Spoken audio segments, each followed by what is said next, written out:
gender? I barely know her. Oh, hello. As you can tell, I am handling the whole social isolation thing pretty well.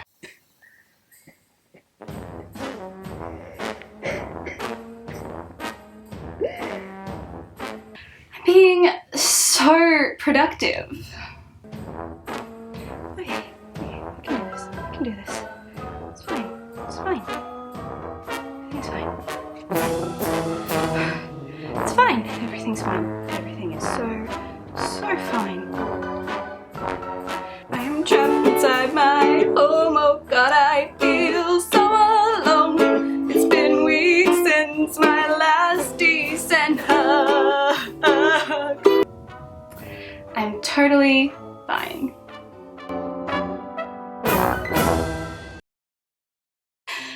Hi YouTube, it's Jambi here, and I thought I would give you an honest rundown of the stuff I've made during the reprehensible storm that has been 2020. Now obviously I'm proud of this stuff and I've enjoyed making it, but I haven't done it because I'm a good, productive citizen who's making the most of isolation. I'm doing it because it feels like I have lost control of my life and I find peace by making things. I've been writing songs, some of which I'll debut on this channel in the next few months, assuming I still like them after hearing them for the 600th time. But there's two things I'm really proud of, and those are these. This is a pair of 18th century stays, pair of 18th century stays based on an extant pattern I found in the Victoria and Albert Museum collection, link in the description, and on, some other research. The biggest difference between these and the original pair is that I have split them in the back as well, which was a feature on some stays in the 18th century, just not the ones in the description. I'm still in the process of molding the reed boning to my body, but they are surprisingly comfortable to wear. I've made them out of homespun cotton on the outside, cotton tarlatan and reed for the interlining and boning, and soft bedsheet cotton on the inside. Obviously they are a horrendous mess, and I never want to make stays using historical techniques ever again, but I have done it, and therefore no one can begrudge me for use of my sewing machine for all future stays and corset projects. Jeez Louise. Anyway, I'm working on a lot of 18th century clothes at the moment, including the skirt and chemise I'm wearing in this photo.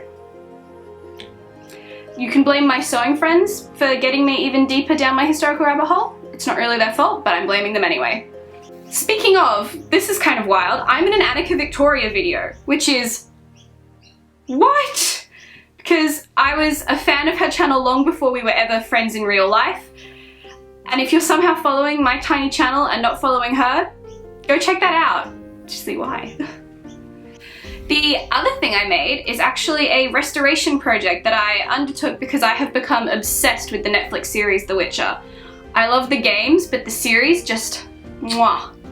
And to the surprise of no one who has ever met me, I related very hard to Jaskier, so of course I did the only logical course of action and decided to restore my mum's antique mandolin so I could at least dress like I'm living my traveling bard dreams. I did film some of that process. You can see here how damaged it was originally. The strings had rusted and wouldn't move properly, and there was this massive split down the back that ruined the timbre and sound quality, and one of the peg heads had just up and vanished.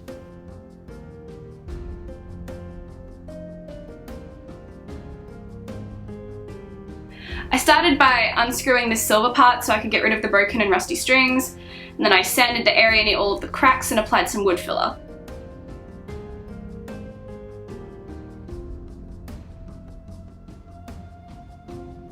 Then I spent hours and hours sanding the varnish off the body and sanding the overfill of the wood filler down.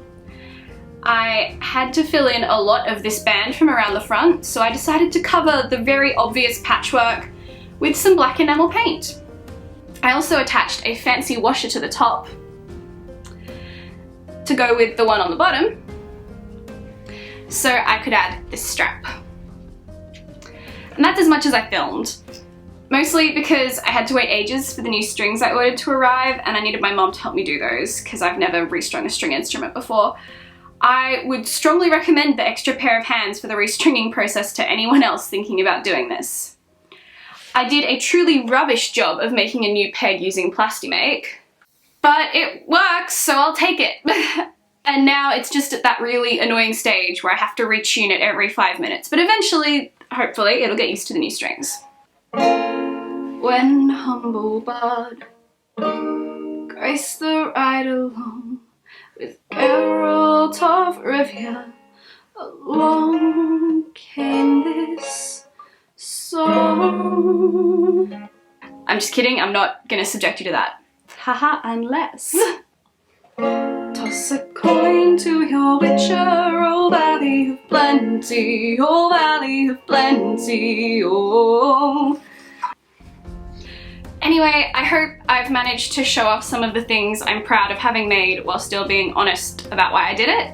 I'm not better than anyone just because I'm making stuff to cope, it's just how I'm doing it.